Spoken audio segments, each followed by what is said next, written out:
Hi everyone, this is Pastor Laura from St. Paul Lutheran Church in Asheville.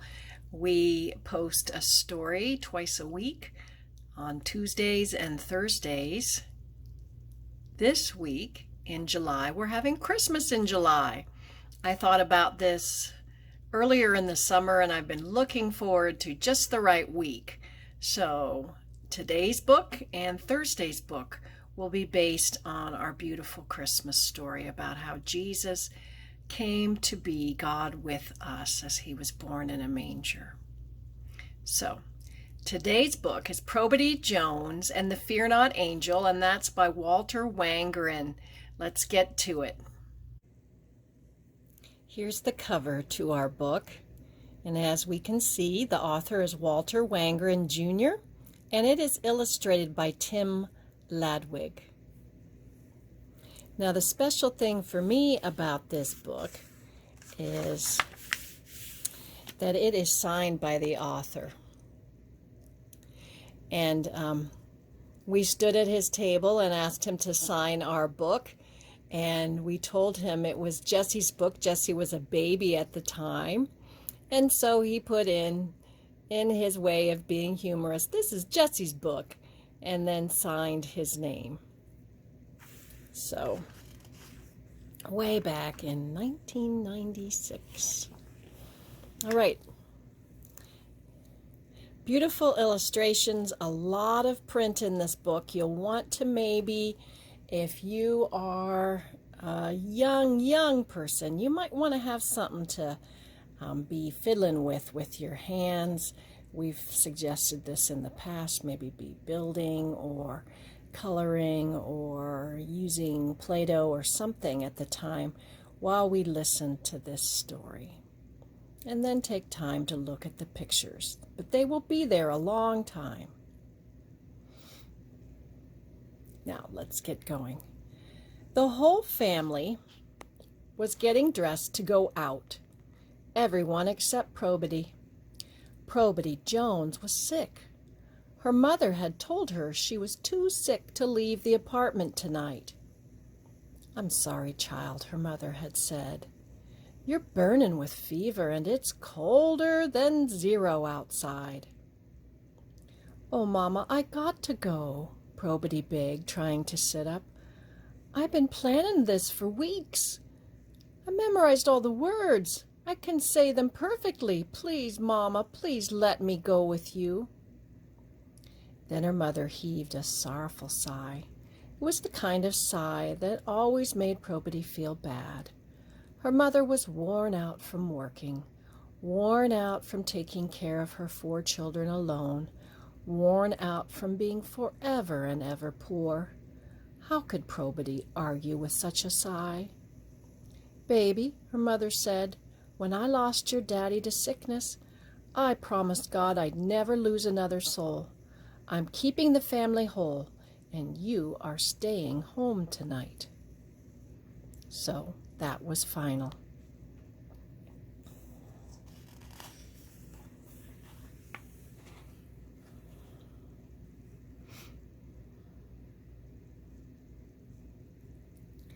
And now Probity could hear her sisters laughing in the kitchen. "Snip, snip, snip, snip."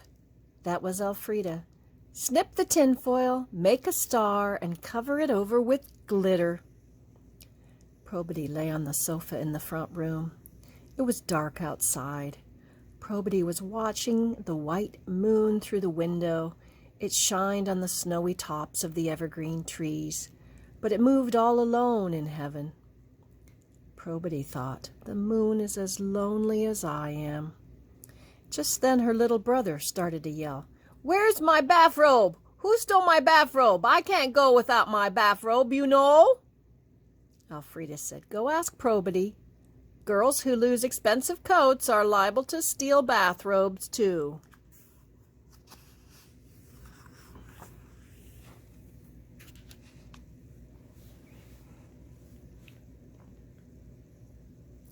The kitchen door burst open. Light rushed into the front room. So did Probity's brother with his lips stuck out. "Probity!" He marched to the sofa and gave her a punch on the shoulder. "Did you steal my bathrobe to wear to church tonight on account of you lost your own coat?" "No, Charles," Probity felt like crying. "I don't have your bathrobe, and I'm not going with you tonight." Charles's eyes grew large. "Why not?" he said, and he grabbed his sister's nightgown. "Probity, you got to go." "I can't," she said. "'Cause you lost your coat? 'Cause Mama's mad at you? You can wear my bathrobe. I don't mind."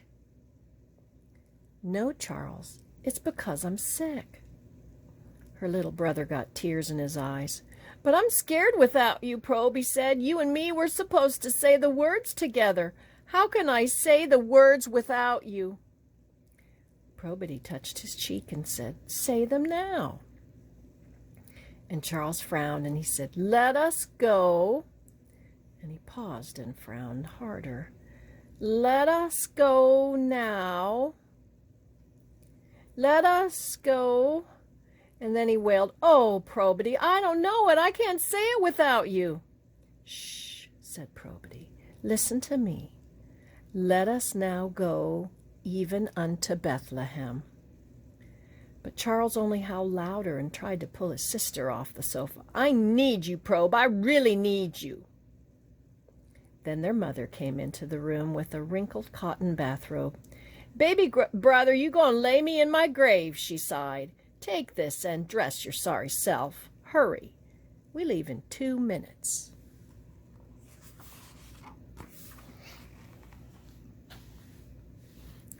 Charles ran from the room yelling, "I'm going to mess up. Nobody cares if I mess up." Probity's mother gazed at her a while. "I'm not mad at you for losing the coat," she said. "I'm just worried. I don't know how to get you another one." She leaned down and kissed her daughter in the middle of the forehead. "Mrs. Johnson down on the 2nd floor, she knows you're home. I had asked her to look in on you. Get well, little sister. I love you. I do." It was Christmas Eve. Tonight the children were going to church to be in the Christmas pageant. Charles and Carolyn and Elfrida were supposed to be shepherds. Charles had the speaking part, and Probity had been picked to be the fear-not angel, the best part she ever had in her life. She had mentioned the words. She had memorized the words, "Behold, I bring you good tidings of great joy." But her mother was right. She was very sick. Probity's bones ached. Her brain felt woozy. She was sweaty cold all over. Now Elfrida popped into the front room and shined a flashlight on her grinning face. "See the sparkles?" she said. Sure enough, Probity saw tiny twinklings of glitter in her sister's hair.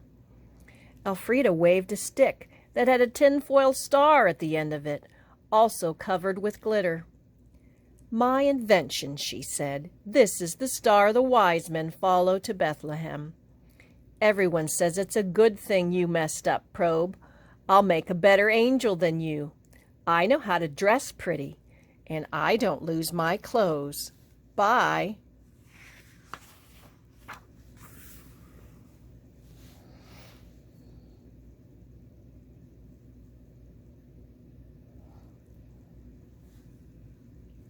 The kitchen light went off, the back door opened and shut, and then the whole family clattered down the apartment stairs past Mrs. Johnson's place on the 2nd floor, past the Alvarez's on the 1st, and out into the snow. Probity could hear them laughing as they walked off to church. She stared at the moon, perfectly round in the lonely sky, perfectly white. Glitter sparkled in the darkness. 10 million stars, 10 million bits of ice. Probity Jones felt miserable.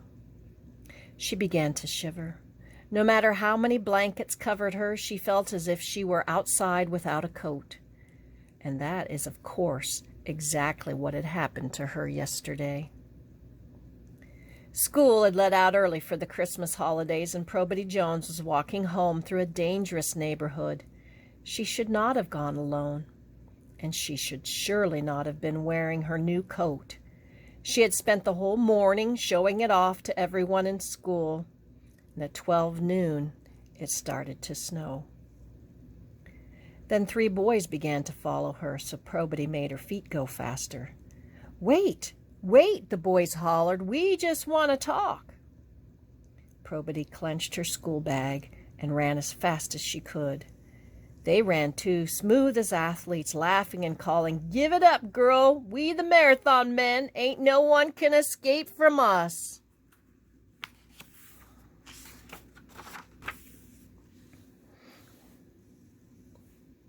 The snow was falling harder now. Probity cut down a narrow alley and kept on running until she heard nothing but her own steps. She stopped. She stood still, holding her head, listening. Holding her breath, listening. The snow was like curtains. But suddenly 2 boys appeared behind her, and one in front, yelling, "Where you think you going, girl?" "Home," said Probity Jones. "I'm going home." The loud boy grabbed her bag and opened it. "How you planning to get home?" he sneered. "Walking," said Probity. She felt like she could cry soon. "Give me back my bag." The boy pulled out her papers and threw them into the wind and then pushed the empty bag against her stomach. No, you don't understand," he growled. "How you plan to pay to get home." "Pay?" Probity whispered. "Pay? I don't have anything." The boy stood back and roared. "Now you are a liar for sure. We saw you sashaying all up and down the school hall, proud of that coat. The coat, girl. The coat is our pay. Give us your coat and you can go." Her new coat. Probity could not take it off. She could only bow her head and cry. So the boys unzipped the expensive coat, and they held her arms back and pulled off the sleeves and then vanished in the whirling snowfall. The wind was howling. All the city was hidden in white. Probity wore nothing but jeans and a cotton shirt, and now she was lost. It must have been after 2 o'clock when she found her way home, shaking with cold and very sick.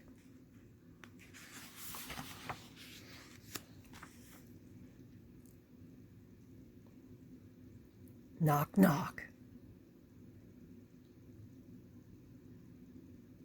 So now it was Christmas Eve, and Probity lay in the front room shivering and sweaty both at once. Even the moon was gone now. Outside and inside, the whole world was lonely, dark, and cold. Knock, knock. Probity thought she heard someone knocking in the apartment. Knock, knock. There it was again. Poor Probity. Even under the covers, she was freezing. But maybe it was Mrs. Johnson come to check in on her. So the child slipped the blankets aside and put her bare feet down on the wooden floor, and she started to walk to the kitchen door. But knock, knock, knock. The knocking was right here in the front room. Knock, knock. Knock, knock at the window. Someone was knocking on the outside of the window. Probity crept over to the window and saw that the snow had begun to fall again, as thick as wood, as thick as wool, and perfectly quiet. Oh my goodness.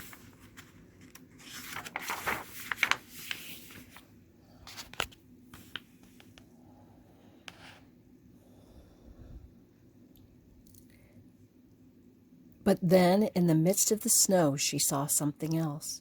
She gasped. Just outside the window was a beautiful person dressed all in white, as bright as a moon, looking straight back into Probity's eyes.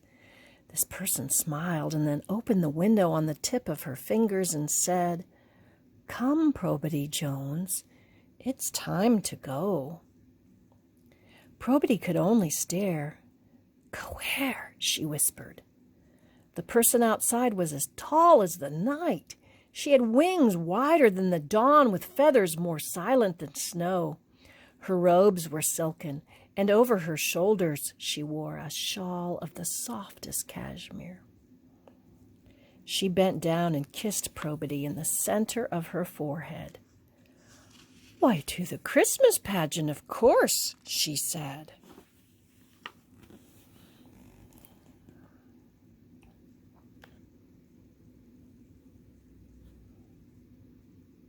The beautiful person reached through the window and gathered Probity up in her arms.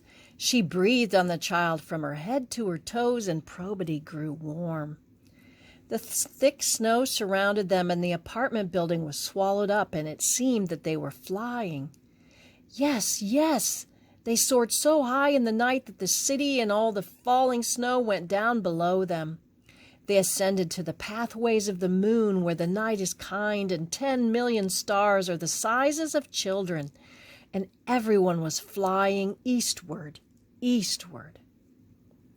But then Probity glanced down and saw white mountain peaks below her bare feet, and she started to whimper, "Oh no, oh no." But the one who carried her said, "Fear not, Probity. God would never let you fall. And who else but God has invited you to the pageant?"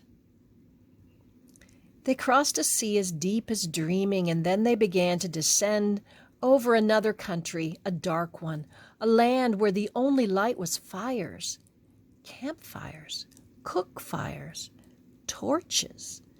Probity saw round hills in the night, narrow gorges between them, and little villages made out of wood and stone. Faster and faster the hills rose up. They seemed covered with snow. No, not snow. The white on the hills was wool, sheep's wool. Probity was looking at sheep asleep on the hillside, and there beside them were shepherds too, 3 shepherds keeping watch over the flocks. "Hush now," whispered the person who had flown so far, so swift and silently with Probity. "Hide inside my shawl, child, and watch. Watch."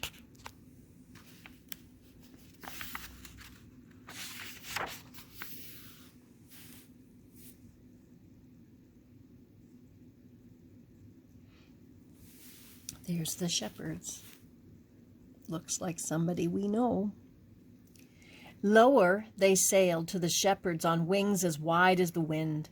Brighter and brighter the beautiful person began to shine until the light on the hillside was more glorious than the sun, and all at once Probity knew who this was. This grand and shining figure was the Fear Not angel. The poor shepherds were terrified by the brightness. They dropped to the ground and covered their heads with their arms. But the angel said, "Fear not. Behold, I bring you good tidings of great joy." Wait, Probity knew these words. These were the very words she had memorized for the pageant. Oh, she was happy now. She stuck her head out beneath the angel's throat and sang along as loudly as she could sing. She and the angel sang together. "For unto you is born this day in the city of David a Savior, which is Christ the Lord." And the shepherds lowered their arms and looked up. 2 of them had glitter in their hair, and one was wearing an old wrinkled bathrobe. Probity and the angel sang, "And this shall be a sign unto you. Ye shall find the babe wrapped in swaddling cloths, lying in a manger."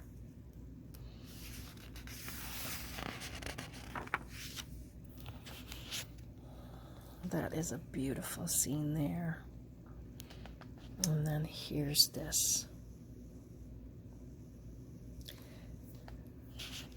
Suddenly all the stars in heaven flew down, 10 million angels the sizes of children. It was as if the whole sky were a great wheel turning and burning.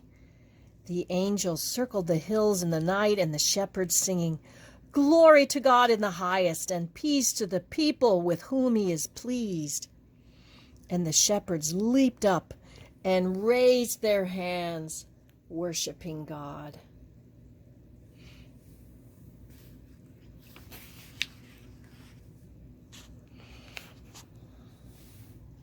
There's our next scene. And when the roaring chorus was over, and the hosts had flown back into heaven, and the Fear Not angel too had dimmed her brightness, Probity saw that 2 of the shepherds were smiling, but one was frowning, the one with the wrinkled bathrobe. Her heart was beating hard for that shepherd.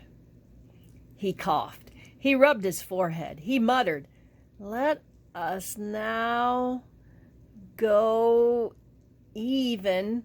And suddenly he threw back his head and shouted at the top of his lungs, "Go even unto Bethlehem, and see the thing which is come to pass, which the Lord hath made known unto us." Probity clapped her hands. She clapped and wished that she could kiss the little shepherd, but no one heard her, and all 3 shepherds were already racing over the hills to the north.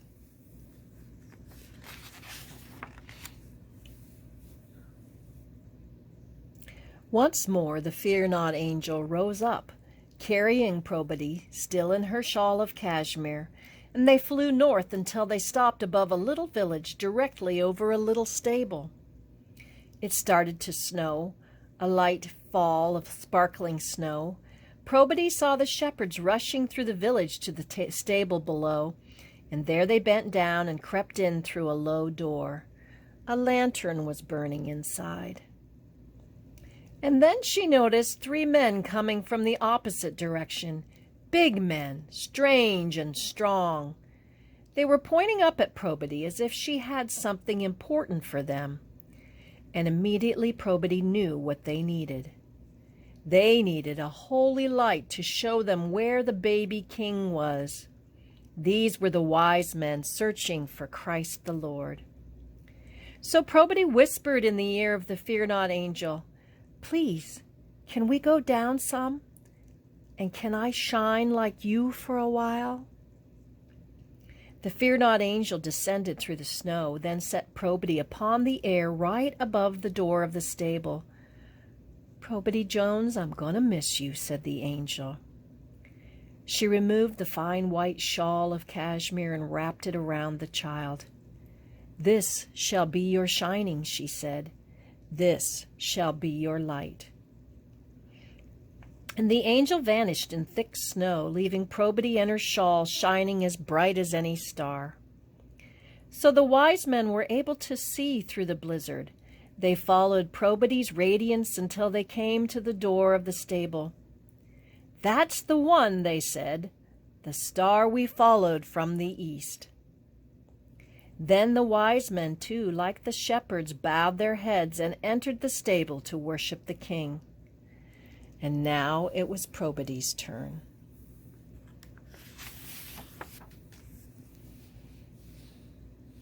She wrapped the fine white shawl around herself and walked down the air as if it were steps. She knew that everyone was looking. She knew what everyone was looking at inside the stable. For hadn't she told the shepherds the news? And hadn't she led the wise men here? Yes, they were looking at the Virgin Mary and at Joseph standing beside her, and there, wrapped in a white cloth, lying in a manger, the beautiful child, the Christ, the King of creation. Dear little Jesus had been born tonight. Probity went forward, prepared to go through the stable door, but the wind howled louder and the snow blinded her. It swallowed the stable in whiteness, and the girl bent her head against the screaming wind. She felt for the sides of the doorway. She grabbed them in her 2 hands and then put 1 foot through, though it was so dark inside that she couldn't see anything. Probity drew her other foot in, and suddenly the wind stopped blowing. It was quiet inside, but perfectly dark. And then she heard knock, knock. Where were the shepherds and the wise men? Where was the baby Jesus? Knock, knock. Someone was knocking far away. Someone else wanted to come in. Probity began to feel her way through the darkness toward the knocking, and she bumped into her old sofa, all the covers in a mess. Knock, knock, knock. Now she walked on the wooden floor to a door, to the kitchen door.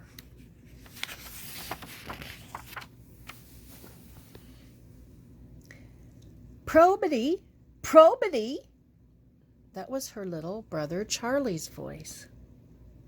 So Probity Jones switched on the light and ran to the back door of the apartment. She unlocked the lock, took hold of the doorknob, and threw the door wide open. Charles ran straight into the room and grabbed his sister and danced and danced. "I did it! I did it!" he cried. "I said all the words. Oh, Probe, it was just as if you were there with me." Elfrida and Carolyn came in with snow glitter on their shoulders. "Girls, you should have heard that angel sing," they said. "It was the angel of heaven, and surely was." But behind them all, still framed in the doorway, was Probity's mama, her eyes as bright as diamonds. She was staring hard at her daughter. "Child, something happened here, didn't it?" "Yes'm, it did," Probity said. "Look at you, baby. Look at my girl in a bright new coat." Probity walked forward and pressed her head against her mama's stomach. The woman knelt down and hugged her. "What, child?" she whispered. "What happened tonight?" "Oh, Mama, the angel of the Lord came down and carried me off to Bethlehem, and Jesus was born, and I was there, and so was Charles, talking so beautiful, and Elfrida, and Carolyn, too. And I got to tell the good news to the people, me. I got to tell the good news to the people. Me, Mama, Probity Jones. I was at the pageant. We were all there together."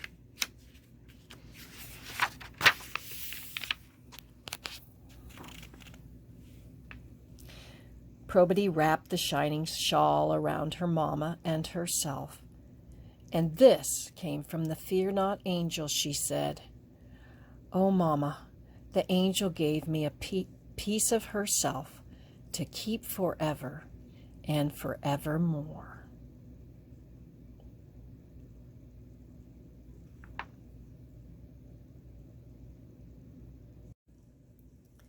So that's the end of that Christmas story. And I love this front cover, so I'm showing it again. Thanks for putting up with my little tongue trips that I had today. I just decided to keep going and not try to edit any of them out. So you know that as you read and when you stumble, it's okay. We just start again. Sometimes we have to go back, but we just keep going. Thanks for all of you for being here, and we will see you Thursday.